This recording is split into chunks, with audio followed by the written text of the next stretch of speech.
Hello നമസ്കാരം, എല്ലാവർക്കും Dev's cooking വേണ്ട പുതിയ വീഡിയോയിലേക്ക് സ്വാഗതം. ഇന്നത്തെ ഒരു റിക്വസ്റ്റഡ് വീഡിയോ ആണ്. കേക്ക് ഇഷ്ടമില്ലാത്തവർ വളരെ റെയറായിരിക്കും. പേഴ്സണലി എൻ്റെയും ഫേവറേറ്റ് ഐറ്റം തന്നെയാണ് ഈ കേക്ക്. എല്ലാവർക്കും കേക്ക് ഉണ്ടാക്കണമെന്ന് ഭയങ്കരമായ ആഗ്രഹമുണ്ട്. പക്ഷേ ഓവൻ വേണ്ടേ, ബീറ്റർ വേണ്ടേ എന്നൊക്കെ വെച്ച് ഓർത്ത് അത് മടിക്കുകയും ചെയ്യും. പക്ഷേ ഇതൊന്നുമില്ലാതെ ബേക്കറിയിൽ കിട്ടുന്നതിനേക്കാൾ മികച്ച കേക്ക് വീട്ടിൽ ചെയ്താലോ? അതാണ് ഇന്നത്തെ വീഡിയോയിൽ ഞാൻ നിങ്ങൾക്ക് വേണ്ടി ഷെയർ ചെയ്യുന്നത്. ഇതുണ്ടാക്കി നോക്കിയാൽ ടീ ടൈം ആകുമ്പോൾ നിങ്ങൾ തീർച്ചയായും ഡെയിലി ഈ കേക്ക് ട്രൈ ചെയ്യും. അപ്പോൾ നമുക്ക് വീഡിയോയിലേക്ക് പോകുന്നതിന് മുന്നേ ഈ ചാനൽ ആദ്യമായിട്ട് കാണുന്നവർ ഇഷ്ടമാകുന്നുണ്ടെങ്കിൽ സബ്സ്ക്രൈബ് ചെയ്യാനും ലൈക്ക് ചെയ്യാനും ഷെയർ ചെയ്യാനും മറന്നു പോരുത്. തൊട്ടടുത്ത് കാണുന്ന ബെല്ലൈക്കൺ കൂടെ പ്രസ് ചെയ്യുക. ശരി, നമുക്ക് വീഡിയോ കണ്ടാലോ? അപ്പോൾ സാധാരണ ഞാൻ മെൻഷൻ ചെയ്തിട്ടുണ്ടെങ്കിലും പറയാണ്, സാധാരണ ഒരു പാത്രത്തിൽ തന്നെയാണ് അതിനകത്തൊരു റിങ്ങും കുറച്ച് ഉപ്പും ഇട്ട് വിതറിയിട്ട് നമുക്കതൊന്ന് അടച്ച് മാറ്റി വയ്ക്കാം. പിന്നെ നമുക്ക് ആദ്യം തന്നെ ഈ കേക്കിൻ്റെ ടിൻ റെഡിയാക്കാം. അതിനൊരു ബട്ടർ പേപ്പർ ഇട്ട് ഞാൻ കുറച്ച് ബട്ടറും സ്പ്രെഡ് ചെയ്തിട്ടുണ്ട്. ആ കേക്ക് ടിന്നില്ലാത്തൊരു ഇതുപോലത്തെ ഒരു സ്റ്റീൽ പാത്രം ഉണ്ടെങ്കിൽ ധാരാളം കേട്ടോ. നിങ്ങൾ അതില്ലെന്ന് വെച്ച് ഇത് മാറ്റി വെക്കേണ്ട. ഇനി 1 കപ്പ് മൈദ വേണം. ഞാൻ അതിങ്ങനെ 1 കപ്പ് നിറച്ചങ്ങ് എടുത്തില്ല കേട്ടോ, കുറച്ച് മാറ്റിയിട്ട് അതിന് പകരം 1 ടേബിൾ സ്പൂൺ കോൺഫ്ലോർ ഇട്ടിട്ടുണ്ട്. ഇത് കോൺഫ്ലോർ മസ്റ്റൊന്നും അല്ല കേട്ടോ, കേക്കിനൊരു സോഫ്റ്റ് ടെക്സ്ചർ വരാൻ വേണ്ടി ചെയ്തു എന്നേ ഉള്ളൂ, ഇതില്ലെങ്കിൽ സാരമില്ല. ഇനി നമുക്ക് 1 ടീസ്പൂൺ ബേക്കിംഗ് പൗഡറും 1/2 ടീസ്പൂൺ ബേക്കിംഗ് സോഡയും ചേർക്കണം. അപ്പോൾ ഇതെന്തായാലും മസ്റ്റായിട്ട് ഇത് രണ്ടും നിങ്ങൾ അവോയ്ഡ് ചെയ്യരുത് കേട്ടോ. ഇത് രണ്ടും കേക്കിന് എന്തായാലും ആവശ്യമുള്ളൊരു സംഭവമാണ്. ഇനി 1 പിഞ്ച് സോൾട്ട് കൂടെ നമുക്ക് ഇട്ട് കൊടുക്കാം. സോൾട്ട് കൂടെ ചേർത്തിട്ട് നമുക്കിനി ചെയ്യേണ്ട ഒരു കാര്യമെന്ന് വെച്ചാൽ 3 സ്റ്റെപ്പ് ഇതൊന്ന് നന്നായിട്ട് ഒരു അരിപ്പയിൽ അരിച്ചെടുക്കുക. അരിച്ചെടുത്താൽ മാത്രമേ അതിൻ്റെ തരിയെല്ലാം പോയിട്ട് എല്ലാം ഈവനായിട്ട് കിട്ടുകയുള്ളൂ. അപ്പോൾ ഞാൻ എൻ്റെ എല്ലാ കേക്ക് വീഡിയോയിലും ഇത് പറയുന്നുണ്ട്. ഇതെന്തായാലും നിങ്ങൾ മടിക്കാതെ ചെയ്യുക. 3 സ്റ്റെപ്പ് എന്തായാലും അരിച്ച് മാറ്റുക. അപ്പോൾ ഇതാണ് ആദ്യത്തെ ഫസ്റ്റ് സ്റ്റെപ്പ്. ഇത്രയും നമ്മൾ ചെയ്ത് വെച്ചതിന് ശേഷം നമുക്കിനി വളരെ ഈസി ആയിട്ട് കേക്ക് റെഡിയാക്കാം. അടുത്ത സ്റ്റെപ്പ് നോക്കിക്കോളൂ. അടുത്ത് നമ്മളൊരു മിക്സിയുടെ ജാർ എടുക്കുന്നു. അതിനുശേഷം ഞാൻ പഞ്ചസാര അളക്കുന്നതും കൂടെ ശ്രദ്ധിക്കുക. 1/4 കപ്പ് നിറയെ വേണം കേട്ടോ, നിറച്ച് ഇരിക്കണം. എന്നാൽ മാത്രമേ അതിനൊരു മധുരം ഉണ്ടാവുകയുള്ളൂ. ഇതിൽ നിങ്ങൾ ഒട്ടും കുറവ് വരുത്തണ്ട. അപ്പോൾ നിങ്ങൾക്ക് ഈ അളവ് കപ്പ് ഇല്ലെങ്കിൽ നിങ്ങൾക്കൊരു ഗ്ലാസ് എടുക്കാം, ചായ ഗ്ലാസിൻ്റെ 1/4 ഗ്ലാസ് എടുക്കാം കേട്ടോ. ഞാൻ അളവ് കപ്പ് ഉള്ളത് കൊണ്ടാണ് അങ്ങനെ ചെയ്തത്. ഇനി റൂം ടെമ്പറേച്ചറിൽ 2 മുട്ടയാണ് ഒഴിച്ചു കൊടുക്കുന്നത്. ഫ്രിഡ്ജിൽ വെച്ച മുട്ട നന്നാവില്ല. റൂം ടെമ്പറേച്ചർ ഒരു 10-20 മിനിറ്റിന് മുന്നേ നമ്മൾ മുട്ട ഫ്രിഡ്ജിൽ നിന്ന് എടുത്ത് മാറ്റി വെച്ചാൽ മതിയാകും. ഇനി നമുക്കിത് നന്നായിട്ട് ഒരു 2 മിനിറ്റോളം മിക്സിയിൽ വെച്ച് ഒന്ന് അടിച്ചെടുത്തിട്ട് വരാം.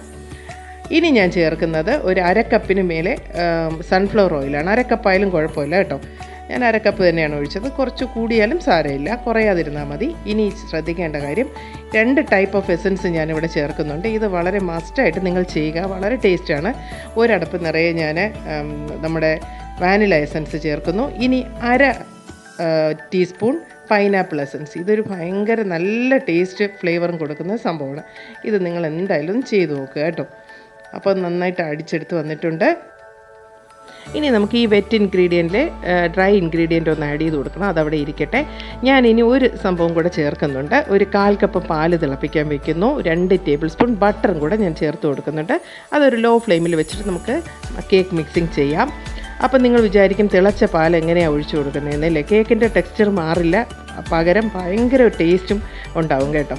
അപ്പോൾ അത് നമുക്ക് ചെയ്യാം. ആദ്യം നമുക്കിതൊന്ന് മിക്സ് ചെയ്യാം. മിക്സ് ചെയ്യുന്നത് വളരെ സിമ്പിളായിട്ട് ചെയ്യാം. പക്ഷേ നന്നായിട്ട് ഈ നമ്മൾ മുട്ടയൊക്കെ ബീറ്റ് ചെയ്യും പോലെ ഒന്നും ചെയ്യരുത്. മെല്ലെ ഇങ്ങനെ റൈറ്റിൽ നിന്ന് ലെഫ്റ്റിലോട്ട് തിരിച്ച് ഒന്ന് ഫോൾഡ് ചെയ്ത് കൊടുത്താൽ മതിയാകും കേട്ടോ. ഗ്രാജുവലി അങ്ങനെ ചെയ്താൽ മതി. ഒരു 2 മിനിറ്റ് കൊണ്ട് ചെയ്യാം. അല്ലാതെ നമ്മൾ സ്ട്രോങ് ആയിട്ട് ഇങ്ങനെ മാവ് കലക്കരുത്. അത് കഴിഞ്ഞിട്ട് ഞാനിവിടെ ഒരു കേക്കിന് ഫോട്ടോ എടുക്കുമ്പോൾ ഒരു കളർഫുൾ ആകട്ടെ എന്ന് എഴുതി ഒരു ചെറുതായിട്ട് യെല്ലോ കളർ ആഡ് ചെയ്യുന്നുണ്ട്. ഇതെന്തായാലും നിങ്ങൾക്ക് സ്കിപ്പ് ചെയ്യാൻ വേണ്ട. നമ്മൾ വീട്ടിലെ ടീ കേക്കിനൊന്നും കളർ ആവശ്യമില്ല, എനിക്ക് ഫോട്ടോയ്ക്ക് വേണ്ടിയിട്ടാണ്. അപ്പോൾ നമ്മുടെ പാല് നന്നായിട്ട് തിളച്ചിട്ടുണ്ട്.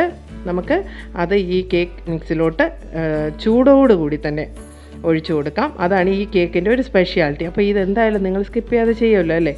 അപ്പോൾ ഇത് വളരെ ടേസ്റ്റി ആയിട്ടുള്ളൊരു കേക്കാണ്. അതുകൊണ്ട് ആ ലാസ്റ്റ് സ്റ്റെപ്പ് നിങ്ങൾ എന്തായാലും ചെയ്യുക.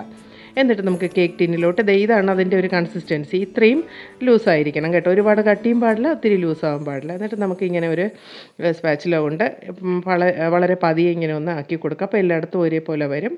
എന്നിട്ടൊന്ന് ടാപ്പ് ചെയ്ത് കൊടുക്കുക.